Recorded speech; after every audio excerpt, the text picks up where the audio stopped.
कि औरत इतनी घटिया भी हो सकती है कि वो अपना जुर्म छुपाने के लिए, अपना गुनाह छुपाने के लिए इस हद तक जा सकती है। तू अपने बच्चे का नाम इस्तेमाल कर रही है, ठीक है। जिस शख्स को तू पापा पापा कह के मुखातब करती थी, आज तू कह रही है कि उस शख्स ने बोला कि चुप कर जा वरना मैं तुझे भी अंदर हम दे देंगे। जब तूने कब्रिस्तान, तेरे भाई ने मुझे बताया, फिर एक अदर प्लेस पे तेरी पूरी फैमिली बैठी हुई थी, तूने कुरान पाक पे हाथ रख के, अपने बच्चे पे हाथ रख के तूने मुझे सब कुछ बताया, तब तुझे शाहिद साहब की ये धमकी याद नहीं आई? तब तूने शाहिद साहब का मुझे कुछ नहीं बताया? तब तो तूने एक ही बोला हमजा उस्मान, हमजा उस्मान, हमजा उस्मान। और तूने तो 11 साल से मुझे मोहब्बत की शादी की थी मेरे साथ। तू तो मुझे 11 साल से पसंद करती थी। तू तो कहती होती थी कि मैं तुझे जिंदगी में कभी चीज के लिए तंग नहीं करूंगी। मैं उससे ये पूछना चाहता हूँ कि 60 महीने में मेरे बारे में कोई बात ऐसी बता ना कि मैंने कोई ऐसा काम किया हो कि तेरी बात पे पूरा ना उतरा हो, तेरी ऐसी कोई ख्वाहिशात हो जो मैंने पूरी ना की हो, और तू मेरी माँ खा गई। शाहद को अपने बेटे की जान प्यारी नहीं है जिसको 302 में अंदर दे दिया है। शाहद को वो ज्यादा जीजा नीला, वो क्या लगती है शाहद की? शाहद अपने बेटे को बचाए, शाहद इसको क्यों बचा रहा है? सीसीपीओ के आगे वो बंदा पेश हुआ, एसपी के आगे वो बंदा पेश हुआ, एसएचओ के आगे वो बंदा पेश हुआ, और उसको हम अंदर भी दे दें। इन्वेस्टिगेशन इंचार्ज के 29 फरवरी को 10 दिन बाद ये यहाँ से भाग गई थी, ये कह करके हमजा इस घर में मौजूद है। मुझे डर लगता है। और हमजा के फोनों से अपने आशियाने के साथ बातें उसी दिन बैठ के भी जाती उसी साथ ही गई ना, जब एम्बुलेंस में मेरी वालदा की डेड बॉडी घर आती है तो इसी के साथ बैठ के जाती है। मैं आपको बताता हूँ आगे, आप सुने। मैडम ने फिर यहाँ पे भी काम नहीं किया, फिर जनाब ने 3 दिन यूरिन बैग लगवाई रखा है, और इसकी माँ और इसकी बहन इसको पकड़ के चलाती थी। असद के साथ गई, कातल के साथ 20 मिनट के बाद आई, तब इसको यूरिन बैग नहीं लगा था, बिल्कुल तंदुरुस्त उतर रही है। मतलब जब जाती है सही जाती है, जब वापस आती है तो सही होती है। असद के साथ गई, हमजा के साथ आई, घर के अंदर आ गई, तब तो डेड बॉडी घर आई नहीं थी। इसके घर टेंशन होना शुरू हो गई ना। ये जब डेड बॉडी आ जाती है, इसकी पूरी फैमिली घर के अंदर मौजूद होती है, और मुझे कहा जाता है कि अपनी बीवी से बातचीत नहीं करनी। डॉक्टर ने कहा है कि इसको प्रॉपर रेस्ट चाहिए। आपका बच्चा और आपकी बीवी दोनों में से एक बचेगा। बाइक पे जा सकती है? मैं यही तो बता रहा हूँ, यूरिन बैग भी लग गया, और साथ में यही बोला कि फलां हॉस्पिटल ने जवाब दे दिया है, फलां हॉस्पिटल ने भी जवाब दे दिया। और मैं कह रहा हूँ भाई, कार्ड तो इसका बना हुआ है, मेरी भांजी इस हॉस्पिटल में पैदा हुई है, लोगों के इतने बच्चे पैदा होते हैं, क्या इस हॉस्पिटल में कोई ऐसी फैसिलिटी नहीं है? लोग इतनी इतनी दूरों से आते हैं, और इन्होंने कह दिया, इस हॉस्पिटल वालों ने भी जवाब दे दिया। अभी जो मतलब बयान दे रही है कि उसकी किरदार कशी कर रहे हैं, या आप किरदार कशी कर रहे हैं? मैं आपको एक बात बता रहा हूँ, जो कातिल होता है ना, वो पहली बात है कि नफ्सियाती मरीज हो जाता है। और ये हर बात में ना कुरान पाक को ना अल्लाह माफ़ करे, अल्लाह माफ़ करे उठा लेती है, हाथ में पकड़ लेती है। हमारे जो आप ना कैंप जेलों का चक्कर लगा लें, वहाँ पे हज़ारों कैदी आपको मिलेंगे, और वो इस चीज़ का इंतज़ार कर रहे हैं कि कोई बंदा आए हमारे पास कुरान पाक लेकर, हमसे कुरान पाक की कसम ले और हम छूट जाएं। अगर ये कुरान पाक पे सोचती है कि मैं कसम खा के छूट जाऊंगी, अगर इसने कुरान पढ़ा होता, इसे कुरान के मतलब का पता होता, तो ये कभी कसम ही ना उठाती। अभी वो कह रही है कि ना आपके वालिद की और आपकी अम्मी की लास्ट टाइम में बड़ी लड़ाई हुई थी, तो वो ये उनका कुछ ऐसा नहीं है, कुछ ऐसा नहीं है। आपको मैं इस बात का जवाब देता हूँ कि इसने अपने इंटरव्यू में ये बोला सुबह के शाहिद घर आया है, शाहिद ने आके मुझे बोला है कि अपना मुंह बंद रखी, चुप कर जा, नहीं तो तेनों भी विच दे देंगे। मतलब कि शाहद को अपने बेटे की जान प्यारी नहीं है जिसको 302 में अंदर दे दिया है। शाहद को वो ज्यादा जीजा नीला, वो क्या लगती है शाहद की? शाहद अपने बेटे को बचाए, शाहद इसको क्यों बचा रहा है? सीसीपीओ के आगे वो बंदा पेश हुआ, एसपी के आगे वो बंदा पेश हुआ, एसएचओ के आगे वो बंदा पेश हुआ, और उसको हम अंदर भी दे दें। इन्वेस्टिगेशन इंचार्ज के 3-4 हमारे पुलिस अफसरान के आ चुके हैं इंटरव्यूज। किसी भी इंटरव्यूज में आपने शाहिद साहब को मुजरिम के तौर पे कहीं सुना? आपने सबकी इन्वेस्टिगेशन की, तो आप अपने अब्बू की भी की, तो उसमें आपको मैं आपको एक बात बताऊं कि जब जो एक माँ होती है ना, उस माँ का ज़र्फ ऐसा होता है कि वो अपनी औलाद के लिए ना कोई भी हद पार कर जाती है, कि कोई भी दुनिया जहान की परेशानी होती है ना, तो वो अपने पे ले लेती है, अपनी औलाद को ना कुछ नहीं करने देती।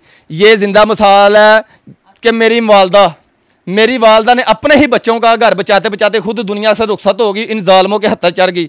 ये आज इंटरव्यू में कह रही है कि मेरे बच्चे का डीएनए, मेरे बच्चे का डीएनए। मैंने किसी भी इंटरव्यू में बोला कि ये बच्चा मेरा नहीं है? मैंने किसी भी इंटरव्यू में बोला कि मैंने अपने बच्चे का डीएनए करवाना? और कोई खुदा का खौफ का हो, उसको पहले दुनिया में आके आंखें तो खोल लेने दे। उसने तो अभी दुनिया में आके आंखें भी नहीं खोली, और तू उसके डीएनए की बातें कर रही है। अभी बहुत सारी जगहों पे उसने ये भी बोला है कि आपकी बहन का नाम लिया है कि सबा वहाँ मौजूद होती थी, अगर मेरी ऐसी बात होती तो सबा को तब क्यों नहीं नज़र आया, अब नज़र आ गया है। इस तरह हमजा ने ना, मैं आपको बताता हूँ, मैं सुबह से इसका इंटरव्यू देखा ना तो मेरी सर की दर्द नहीं जा रही कि यार एक औरत, वे एक औरत है, आप भी एक औरत है, कि मेरी बात का आपको बुरा लग जाए ना कि औरत इतनी घटिया भी हो सकती है कि वो अपना जुर्म छुपाने के लिए, अपना गुनाह छुपाने के लिए इस हद तक जा सकती है। तू अपने बच्चे का नाम इस्तेमाल कर रही है, ठीक है, जिस शख्स को तू पापा पापा कह के मुखातब करती थी, आज तू कह रही है कि उस शख्स ने बोला कि चुप कर जा वरना मैं तुझे भी अंदर हम दे देंगे। जब तूने कब्रिस्तान, तेरे भाई ने मुझे बताया, फिर एक अदर प्लेस पे तेरी पूरी फैमिली बैठी हुई थी, तूने कुरान पाक पे हाथ रख के, अपने बच्चे पे हाथ रख के तूने मुझे सब कुछ बताया, तब तुझे शाहिद साहब की ये धमकी याद नहीं आई? तब तूने शाहिद साहब का मुझे कुछ नहीं बताया?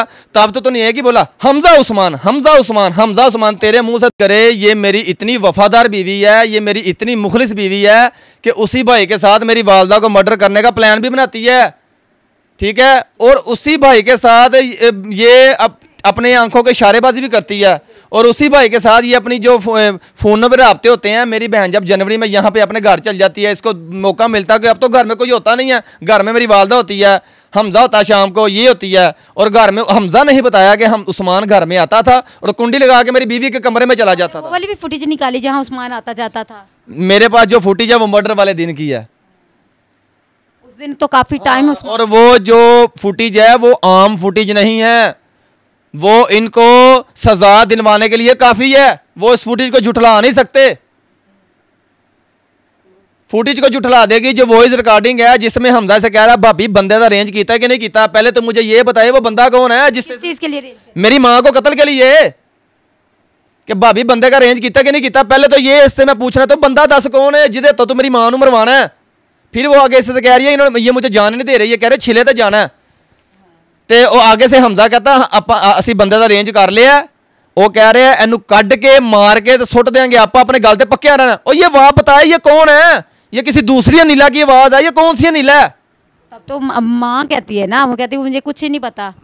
मैं आपको बता रहा हूँ 3 महीने से ये मेरी वालदा को मर्डर का प्लान कर रहे थे, और इतनी नफरत पाल सकती है एक औरत। और तूने तो 11 साल से मुझे मोहब्बत की शादी की थी मेरे साथ, तू तो मुझे 11 साल से पसंद करती थी, तू तो कहती होती थी कि मैं तुझे जिंदगी में कभी चीज़ के लिए तंग नहीं करूंगी। मैं उससे ये पूछना चाहता हूँ कि 60 महीने में मेरे बारे में कोई बात ऐसी बता ना कि मैंने कोई ऐसा काम किया हो कि तेरी बात पे पूरा ना उतरा हो, तेरी ऐसी कोई ख्वाहिशात हो जो मैंने पूरी ना की हो, और तू मेरी माँ खा गई। तुझे उस्मान के साथ कोई मसले मसाइल तो तू भाग जाती, मेरे मुंह पे कालक थोप देती, मुझे छोड़ के भाग जाती, मैं लोगों की बातें सुन लेता, मैं बर्दाश्त कर लेता। भाई है उसके, वो अभी भी भाई कह रही है। उस्मान, वही तो बात है ना, उस्मान भी से भाभी जी ही कह के मुखातिब करता था। जी नाज़रीन, आपने देखिए नुमान की बातें, जो कि नीला है, नीला की बातें। अच्छा, हम तो उसे नहीं कह रहे, आप मुल्ज़िमा कह रही है। मुल्ज़िमा ने, जैसे मुल्ज़िमा इंटरव्यू दे रही है, तो आप इस चीज़ पे क्या बात करेंगे, क्या कहेंगे? मैं आपको एक ही बात करूँगा, ना तो ये अपनी औलाद की सगी है और ना ही ये एक औरत कहलाने के लायक है। इसने उन पाक रिश्तों का भी कत्ल कर दिया। इन्होंने खाली मेरी माँ का कत्ल नहीं किया, इन्होंने भाई बहन के मुकद्दस रिश्ते का भी कत्ल कर दिया है। और हमारा माशरा इस तरफ जा रहा है। मैं आपको बता रहा हूँ, मुझे ये बात, मुझे आज इन 2 महीने में अब तक इस चीज़ की समझ नहीं आ रही, और ना ही मुझे इस चीज़ का जवाब मिल रहा है कि मैंने आने वाली ज़िंदगी में किन रिश्तों पे यकीन करना है। अब आपकी बहन जो है, जो अपने घर में ठीक है, खुश है, उसका जिक्र भी करने लग गई है। मैं आपको बता रहा हूँ, ये मेरी बहन का नाम लेकर जिक्र कर रही है। क्या मुझे इसकी बहनों के रिश्ते नहीं आते? मेरे वालिदैन ने मेरी ऐसी तरबियत नहीं की। मैंने किसी भी इंटरव्यूज़ में इसकी किसी बहन का नाम नहीं लिया, मैंने किसी भी इंटरव्यूज़ में इसकी माँ का नाम नहीं लिया। मैंने लिया तो कातिल का नाम लिया है जिसने मेरी माँ खाई है।